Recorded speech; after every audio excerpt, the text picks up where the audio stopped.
Isang grupo na naman ang sumubok at dumayo sa akin. Sino yung lalaban nyo? Sino yung lalaban nyo? Ito. Guys, sobrang dami nila nagpunta dito pero siya daw yung lalaban sa akin. Siya daw kasi yung pinakamalakas.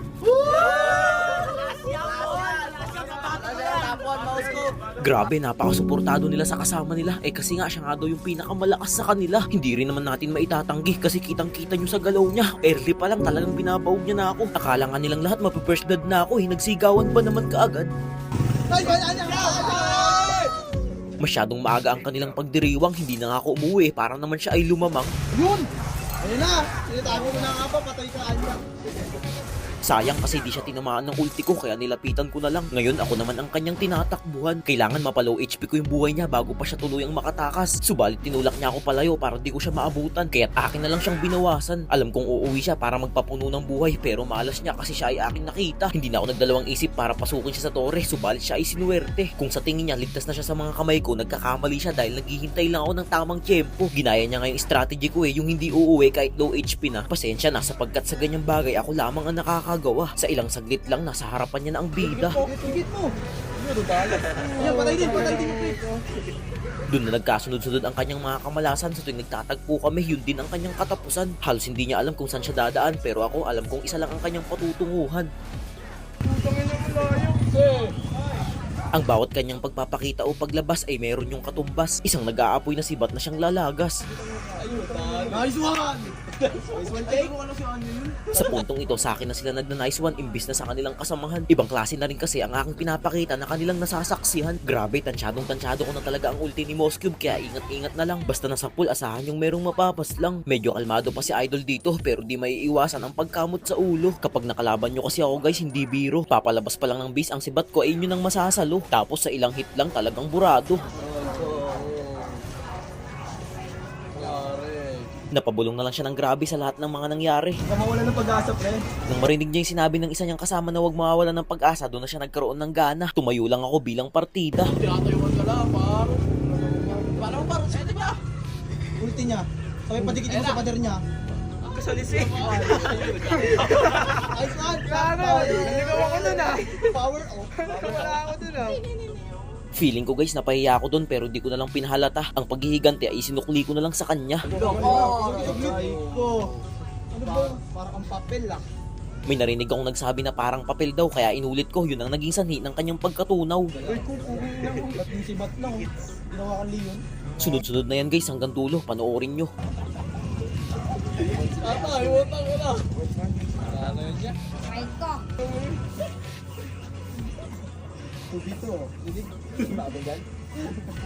Wala talaga. Aray ko. Wala na, meron na siya. Wins na siya. Wins.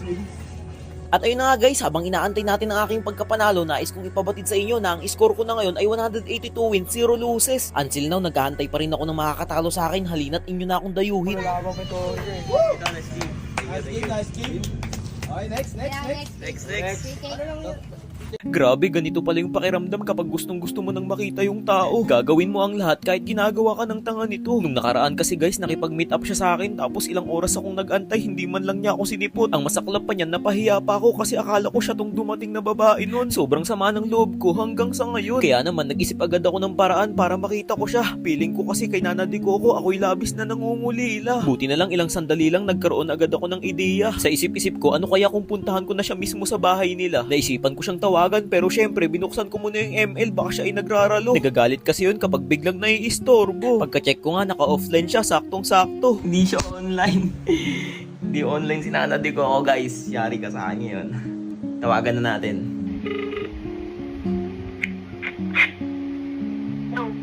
Hello? Hello? Ako to si Jake. Bakit? Pwede ko bang malaman kung saan ka nakatira? Bawal. Bakit naman? Bakit ba? Date, gusto ko lang malaman kung taga saan ka. Bakit nga? May papadala lang akong gift for you. Sento na lang sa'yo. Sige, salamat. Kala niya magsisend ako ng gift guys, hindi niya alam. Mga harana ako sa kanila. Let's go. Agad-agad akong umalis ng bahay guys upang maghanap ng gitarista. Sigurado na ako sa gagawin kong panghaharana. Bale, eto nga pala yung mga kasama ko sa gagawin kong plano. Siya na daw ang bahalang tumugtog kahit ang boses ko ay sintonado. Pagkasakay niya pa lang guys, ang una kong tanong sa kanya kung may gitara ba siya. Sa kasamaang palad, wala daw, kaya yun ang aming malaking problema. Subalit hindi yun hadlang para sa akin kapag gusto mo may paraan. Dahil may mabubuting loob naman na aking mahihiraman. Yung request mo. Yung ano yung pops cover o ganyan na? Ito na lang. Langit. Thank you. Yan. Pagkahiram namin, inayos na kaagad yung tono upang makapag-practice na kami. Pakinggan nyo nga guys kung pwede na ba tong boses ko.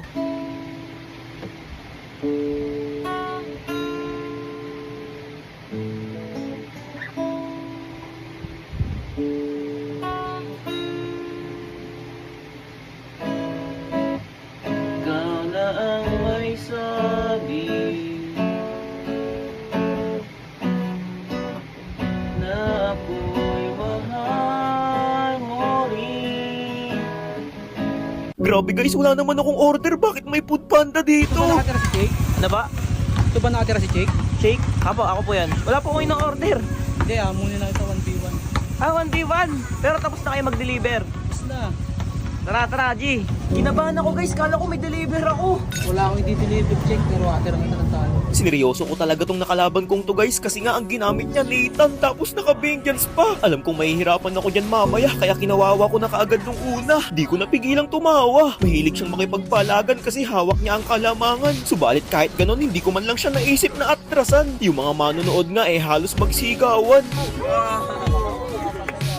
Damang-dama ko ang kanyang panghihinayang pero may mga bagay ka talagang dapat isaalang-alang. Tulad na lamang nito sa kagustuhan niyang dumepensa, di niya man lang naisip na siya ang mawawala. Nakita kong ginamit niya na yung Winchalan at Vengeance kaya naglakas loob na akong pasukin siya.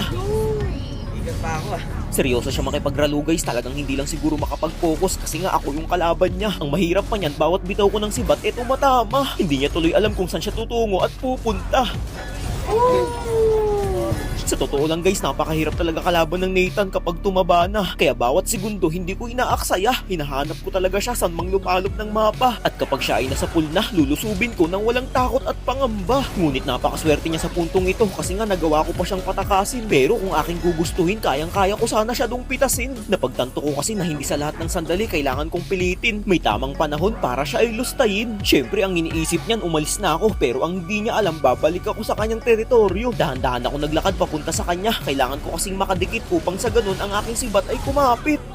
Hindi makapaniwala sa ginawa ko yung mga bulinggit sa pagpipigil ng tawa pinipilit. Kung iniisip yung tapos na yung laban, nagkakamali kayo kasi meron pa akong malupit na bibitawan. Sa loob ng 20 segundo, makakabalik na ulit siya. Kaya naman, inihanda ko na ang aking pinakamalaking sorpresa. Wag na wag niyong gagayahin tong gagawin ko guys kasi kapag nagkamali kayo dito, pwede pa kayong matalo. Ang mga nakakagawa lang nito ay mga pro katulad ko. Kung hindi kaya, wag na lang subukan kung ako sa inyo. Bali guys, lugi naman talaga ako dito sa hero. Talagang na-earlyhan ko lang siya. Kita nyo ngayon, tinatayuan ko na lang sa labas ng base niya. Mabubuhay na siya sa loob ng 3 segundo kaya labis na akong naghanda. Dapat maging arelto at agresibo sa kahit anong dumating na dilema. Yung kaba niya dito damang-dama ko kaya nag-isip muna ako ng mabuti at ginamit ko ang aking talino. Nagpaikot-ikot na muna ako hanggang sa kumalma siya. Nang mawala na yung tension sa aming dalawa, dun na ako nakapag-isip-isip upang sibatin siya. Pero guys, kahit akin siyang tinamaan, hindi ko basta-basta hinit. Pinauwi ko muna siya at dun na siya tuluyang naglaho at nawala. Baka check yan. Grabe no, wala man lang sumablay sa mga ulti kong binitawan.